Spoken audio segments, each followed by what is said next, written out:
दोस्तों, आप देख रहे हैं निकी कार्टून वीडियो, जहां कहानियां होती हैं मजेदार भी और सीख देने वाली भी। आज मैं आपको सुनाने जा रहा हूं एक चालाक बंदर की कहानी। तो वीडियो को आखिर तक जरूर देखना और अगर कहानी अच्छी लगे तो लाइक करना मत भूलना। और हाँ, ऐसी और शानदार कहानियों के लिए हमारे चैनल को सब्सक्राइब जरूर करना। बहुत समय पहले की बात है, एक घना जंगल था जिसमें कई जानवर रहते थे। उसी जंगल में एक चालाक बंदर भी रहता था जिसका नाम था बबलू। बबलू अपनी चतुराई और समझदारी के लिए पूरे जंगल में मशहूर था।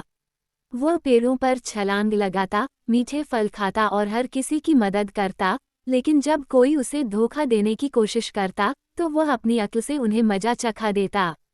एक बार गर्मी के दिनों में जंगल में भयंकर सूखा पड़ गया। नदी नाले सूखने लगे, तालाबों का पानी कम हो गया और जानवरों को पीने के पानी की किल्लत होने लगी। सभी जानवर बहुत परेशान हो गए। ऐसे समय में बबलू ने सोचा, अगर ऐसा ही चलता रहा तो सारे जानवर प्यास से मर जाएंगे। कुछ करना होगा। बंदर ने पूरे जंगल का चक्कर लगाया और एक जगह एक सूखा कुआं देखा। वह गहरा था लेकिन एकदम सूखा। तभी उसके दिमाग में एक तरकीब आई। उसने जंगल के सारे जानवरों को बुलाया और कहा, मैंने एक गुप्त जगह खोजी है जहां बहुत पानी है, लेकिन वह जगह थोड़ी कठिन है। वहां पहुंचने के लिए हमें मिलकर मेहनत करनी होगी। अगर तुम सब मेरा साथ दो तो हम वहां एक नया जलस्रोत बना सकते हैं। सभी जानवर तैयार हो गए।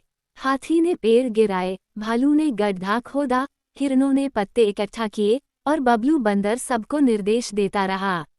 एक हफ्ते की मेहनत के बाद उन्होंने एक छोटा सा तालाब बना लिया और बारिश के पानी को उसमें इकट्ठा करने की योजना बनाई। लेकिन तभी जंगल में एक लोमड़ी आई जो बहुत चालाक और स्वार्थी थी। उसका नाम था चंदा। उसने सोचा कि बंदर की मदद लेकर मैं भी इस तालाब का फायदा उठा सकती हूँ। उसने बंदर से कहा, बबलू भाई, मैं भी इस तालाब की रखवाली में मदद करूंगी। अब तो बहुत थक गए होंगे, थोड़ी देर आराम कर लीजिए। बबलू को उस पर शक हुआ लेकिन उसने कुछ नहीं कहा। वह पेड़ पर चढ़कर आराम करने चला गया। जैसे ही बबलू गया, चंदा ने तालाब के पास एक बोर्ड लगाया, ये तालाब अब लोमड़ी चंदा की संपत्ति है। बिना अनुमति पानी लेना मना है। जब जानवर पानी पीने आए तो चंदा ने उन्हें डांटकर भगा दिया। सब जानवर डर गए और वापस चले गए। ये देखकर बबलू को बहुत गुस्सा आया, लेकिन उसने फिर भी शांति से काम लिया। उसने एक योजना बनाई। रात को वह चुपके से चंदा के पास गया और कहा, चंदा बहन, तुम बहुत चतुर हो। मैं तुम्हारे जैसा नहीं सोच पाया। मैं तो बेवकूफ़ था जो सबकी मदद करता रहा। चलो, अब मैं तुम्हारा सेवक बन जाता हूँ। चंदा को अपनी चालाकी पर घमंड हो गया। वह बोली, ठीक है, तुम मेरी सेवा करो, मैं तुम्हें थोड़ा पानी पीने दूंगी। बबलू बोला, बहन, तुम तो बड़ी राजकुमारी हो। अगर जंगल के राजा शेर को पता चले कि यह तालाब तुम्हारा है तो वह तो खुश होकर तुम्हें इनाम देगा। क्यों न हम उसे बुलाएं? चंदा को ये बात जंच गई। अगली सुबह शेर को बुलाया गया। शेर आया और चंदा ने गर्व से कहा, ये तालाब मेरी मेहनत से बना है, आप चाहें तो इसका उद्घाटन कर दें।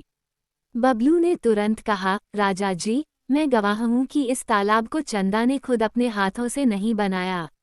उसने तो सिर्फ नाम लगाया है। असली मेहनत तो सारे जानवरों ने मिलकर की है। अगर आप चाहें तो हम सब मिलकर सच्चाई बता सकते हैं। शेर ने बाकी जानवरों से पूछा और सबने एक स्वर में कहा कि बबलू ने ही सबको एकजुट किया और चंदा ने तो सिर्फ छल किया है। शेर बहुत नाराज हुआ। उसने चंदा को सजा दी और उसे जंगल से निकाल दिया। फिर उसने बबलू को इनाम दिया और कहा, तुम जैसे चतुर और अच्छे दिल वाले जानवर ही असली नेता होते हैं। उस दिन से जंगल में फिर से शांति लौट आई। बबलू का सम्मान और बढ़ गया और वह फिर से सबकी मदद में लग गया। उसने जानवरों को सिखाया कि मिलजुल कर रहना ही सबसे बड़ी समझदारी है। शिक्षा, बुद्धिमानी और अच्छाई हमेशा जीतती है। स्वार्थ और धोखा ज्यादा दिन नहीं टिकते। मिलकर काम करने से बड़ी समस्या हल हो सकती है।